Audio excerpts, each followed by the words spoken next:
Well, hello. Thank you all so much for having me.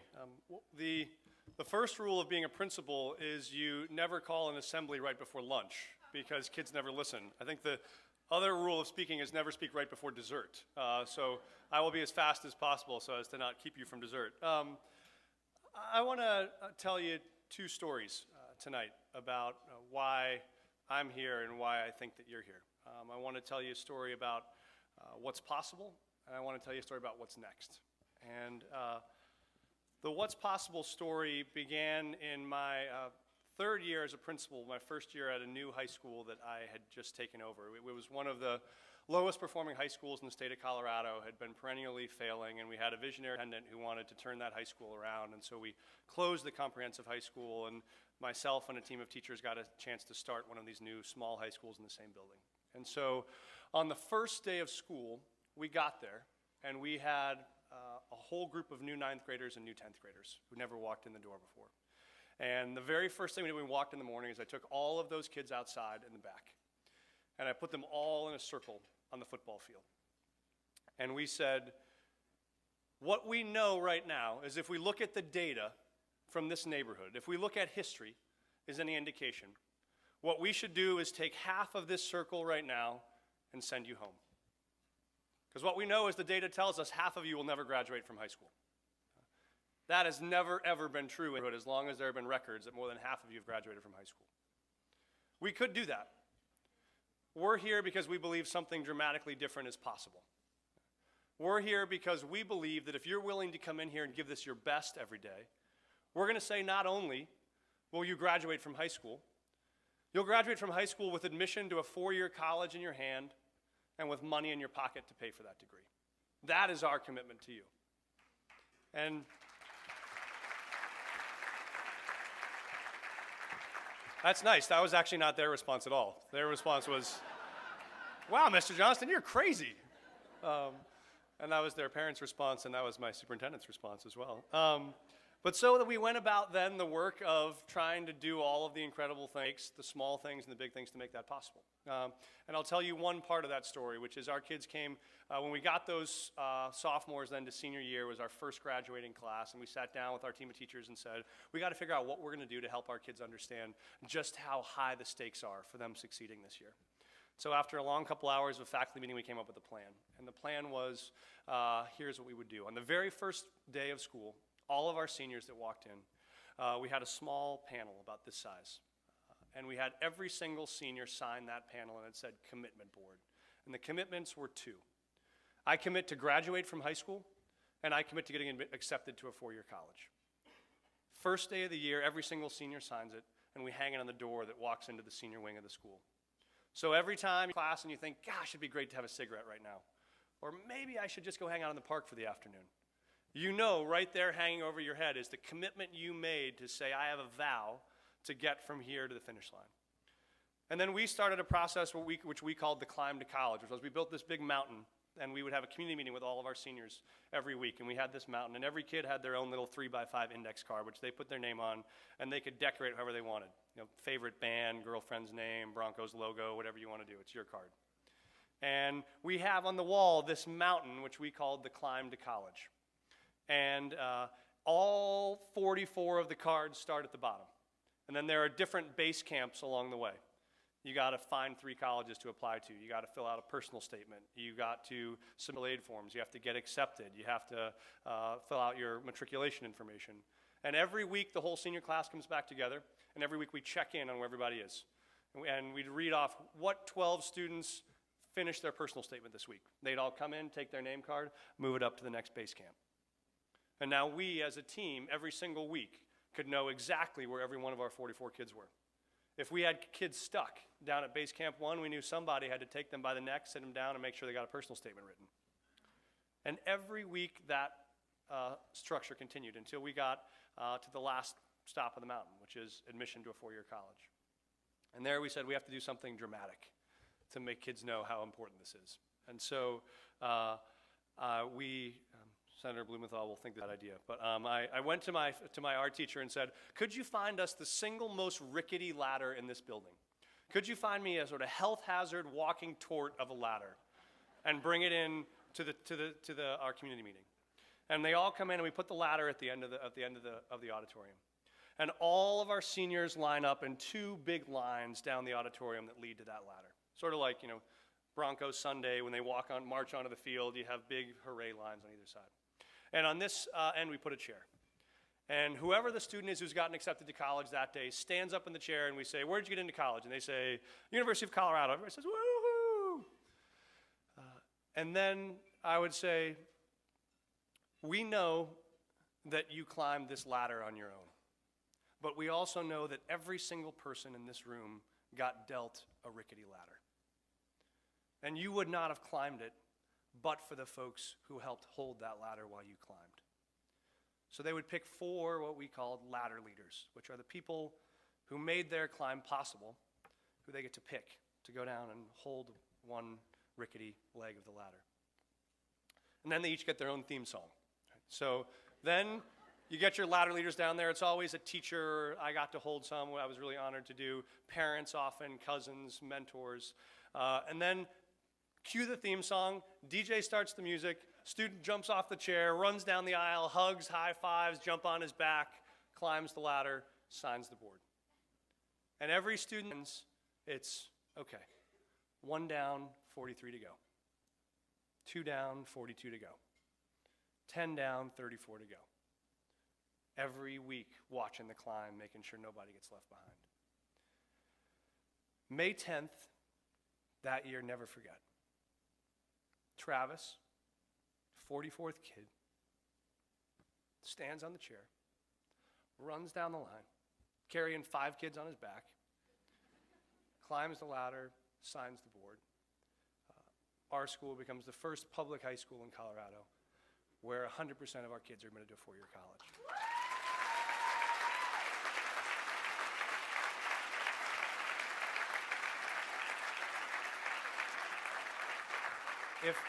If I had more time and there wasn't dessert waiting, I would tell you the much longer list of failures that we had before and after, because it is not at all a silver bullet story. But I tell you that story because that is actually not the most important moment of that day. The most important moment of that day is every single time we do that ritual, I make our 7th grade teachers bring 1 homeroom of 7th grade kids and sit in that line with the seniors. Or 1 crew of 8th grade kids who sit in that line. So they watch every single time a kid jumps off, plays the theme song, runs down, signs the board. So when my 7th graders walk out of the room that day, what they're talking about right now is what college they're going to go to and what theme song they're going to pick. Right? If I could tell you how many arguments between 9th grade girls I litigated where it was, "You know what, Mr. Johnston, that's it. She is no longer my ladder leader." And I was like, "Well, I understand. This was a serious offense. But there are 4 years left. Let's just wait and see if she has a second chance." But the reason why I say that is because no one in our own school believed that that was possible when we told them that it was possible. And no one felt that it was possible until they actually watched the 44th kid walk down the aisle, climb the ladder, sign the board. But what changed their sense of what was possible was now every single one of those 7th and 8th and 9th graders no longer believes it's possible, they believe it's expected. And that, when you look at where we've come in the last 20 years of Teach for America, when I signed up to go teach in the Mississippi Delta, that had never been done. When I opened my school, it had already been done in schools all over the country because of people like Mike Feinberg or Dave Levin, who were TFA alums who started KIPP and have done that in not 1 school, but in 40, 60, 120 schools around the country. We were talking earlier today, 7 of the 8 highest performing schools in Denver are charter schools. 6 of those 8 are all led by principals who are Teach for America alums. That, for me, is the reminder of what's possible. But the last story I'll tell you is so what's next? So what is it incumbent upon us to do now? And this story is about a girl named Tasha, who was the first principalship I ever had. I was fresh out of Yale Law School and had no right to be a principal, and there was a school that couldn't find anyone else with a pulse, and so they took me. And it was a school that served all kids who were in state custody. So they either were in state custody because they were in the Department of Human Services, so they had been seriously physically or sexually abused by their parents and been removed from their homes, or they were in the custody of the Department of Youth Corrections. They had committed some serious crimes and were in detention centers for a long period of time, and now were in group homes around the city. 90+% of our kids diagnosed with emotional disabilities. We had everything from serious gang-involved kids to 18-year-olds who themselves had already offended on 30 or 40 victims as sexual predators themselves. And so we had this relationship with the therapists and the houses where the students lived, where every day they would send us updates, so we knew what was happening, and we would try to send them updates. And there was one girl we were having an incredibly hard time with. We could not get her together. And so I called the psychiatrist who was the head of the center and said, I need some help with Tasha. I don't know what's happening, but we can't figure this out. And she said, come with me today and sit in my meeting with Tasha. With this, we're having a session. And she said, I'll only tell you one thing before this meeting, which is Tasha has a very big meeting tomorrow. It's a meeting with her mom. She has not seen her mom in 7 years. Tasha was 16 then. She hadn't seen her, she was 9. That in itself, not so hard as the fact that the reason why she hadn't seen her mom since she was 9 was because when she was 9, social services took her out of her mom and dad's custody because her mom and dad had ritually sexually abused her from ages 2 until 9.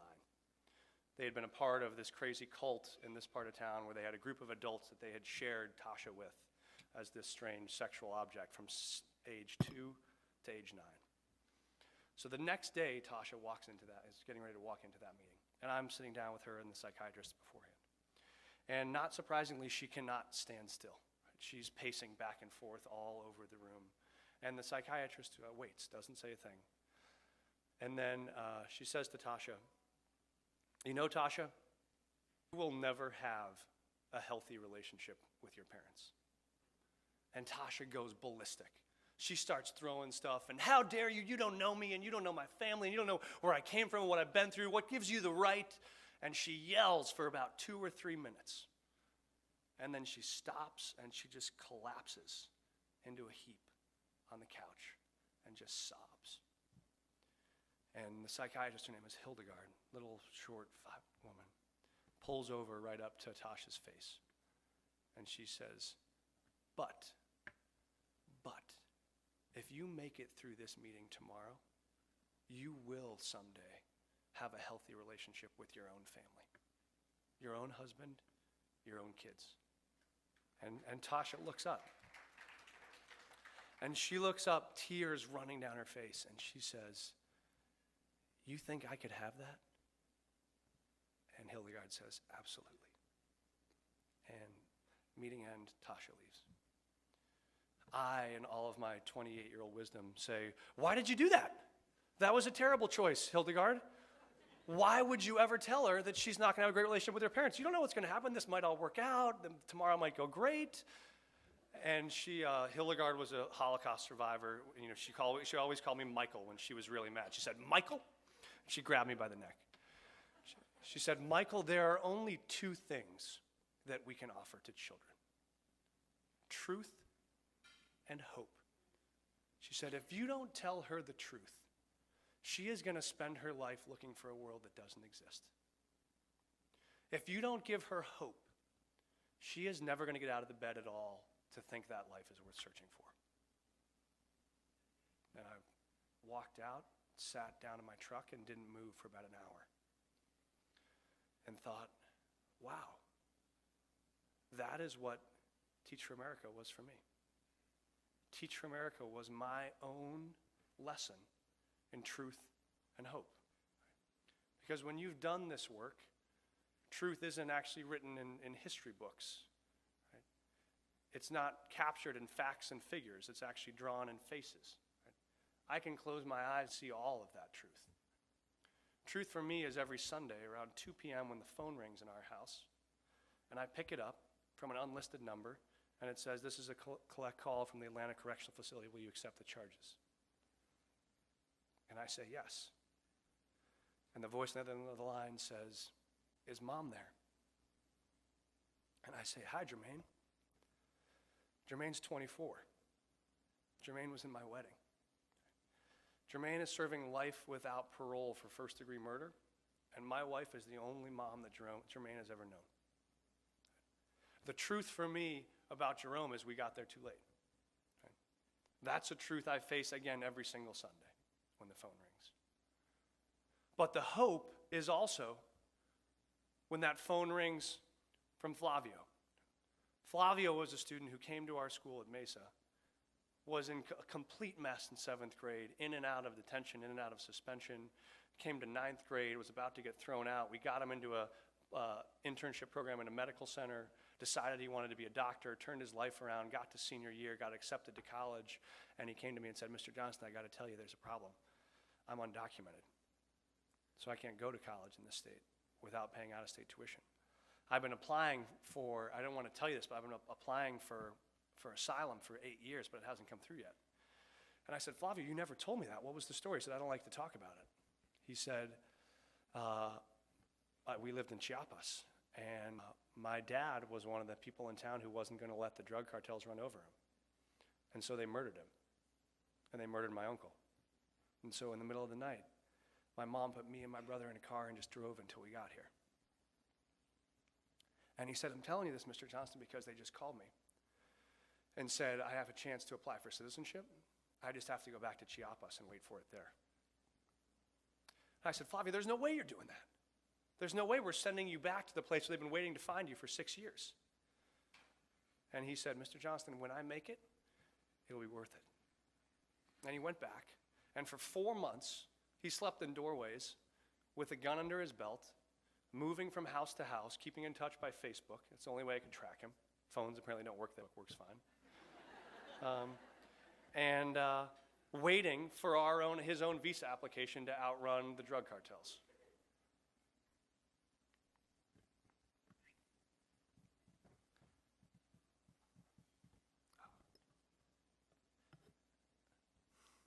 And then about 2 months ago, he texted me, and he was home. And he said, we got to have lunch. And he had gotten his papers. He'd made it through. And he said, Mr. Johnston, I got to tell you something. And I said, what? And he said, I am so thankful for all that you did. And I have decided to join the military. He said, I'm going to go to college. He said, but first, I am going to serve the country that served me. And I'm going to give something back to all of the people who sacrificed for me so I can, for once, have their back the way that they had mine. He sends me photos from boot camp. He's doing great. We've talked about college options. But those are the moments of hope that remind us that all things are possible. And so the truth without hope is failure. Right? But hope without truth is fantasy. And it is only through the both of those that you actually see what is possible. So the reason someone said to me a couple days ago, why would you want to send some of the most talented and capable and committed young people into some of the toughest schools in America? All they're going to do is go there and be disappointed. All they're going to do is go there and be frustrated about what's happening and how broken it is. Not knowing that you're ill doesn't make you well. Right? Not knowing that you're ill doesn't make you well. And knowing that you're ill and not believing that there's a prescription only makes you hopeless. Right? The reason why these people have to do the work that they have to do, like you saw tonight, is because it is only in those moments where you're able to confront truth at its harshest and hope at its most powerful that then you believe that dramatic change is possible. It is those moments that when I got to the state legislature and we were running a bill to say, yes, we believe that ultimately you ought to be able to hire the best people and fire the best people, and no one should be guaranteed a job for life if they're not performing. And when I would get stopped at the playground with my son on my shoulders and people would yell at me, and my son would say, why are they mad at you, Daddy? I would remember Flavio. And I would remember Travis. And I would remember the moments when people said those things were not possible, and we proved that they were. Right? Because it was in those moments that you said, yes, the truth is we have a policy system in almost every state in this country that is deeply broken and that serves an old set of interests and a wrong set of values. That is the truth. But is that we know it is actually possible to make dramatic change in this sector the same way teachers and principals have made it across the country. The truth is that we need an army of people in every level of this work. It's teachers and principals and superintendents and state commissioners. The hope is when you look out in this room and you look out at the Teach for America Corps across the country, that army is actually coming. So the truth is America has not yet become the country we dreamed it to be. The hope is we are actually closer now at this moment than we've ever been. And so if we commit to the conviction of facing the hard truths, but never giving up on the hard-earned hope, then I think we place where America, with tears in her face, looks up at us and says, you think I could really have that? Because when I look out in this room, when I sat at the Teach for America 20th Anniversary Summit last year, 11,000 people strong, I felt sitting in that room the way that it must have felt to sit in Lincoln's cabinet, or the way it must have felt to sit in Dr. King's living room in 1955. To be around a group of people so committed to testifying to stories of truth and hope. A group of people who so committed through sheer force of will to the idea that you could radically change what this country was capable of. A group of people who at the end would hoist America onto its shoulders and carry it across the water to a place where we, like Tasha, could say, yes, we can really have that. Thank you so much for having me.